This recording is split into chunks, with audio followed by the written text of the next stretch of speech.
రూపాయలు నిరుద్యోగ భృతి కూడా ఇవ్వబోతా ఉన్నారు. 5 సంవత్సరాల కాలంలో 20 లక్షల ఉద్యోగాలని మన ప్రభుత్వం చదువుకున్న మన పిల్లలకు కల్పించబోతుందని తెలియజేస్తా ఉన్నాను. రైతులకైతే సంవత్సరానికి ఒకసారి ప్రతి సంవత్సరం 20,000 రూపాయలు పెట్టుబడి సహాయాన్ని అందజేయబోతా ఉంది.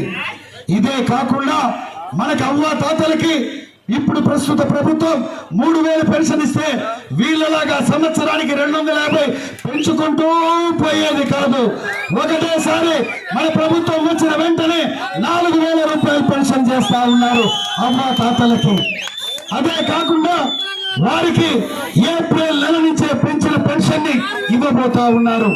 ఏప్రిల్ మే జూన్ నెలకి పెంచిన పెన్షన్ 1000 అంటే 3,000కి 4,000కి వ్యత్యాసం 1000 ఇస్తూ జూలై నెలలో చంద్రబాబు నాయుడు గారు ప్రమాణ స్వీకారం చేసిన వెంటనే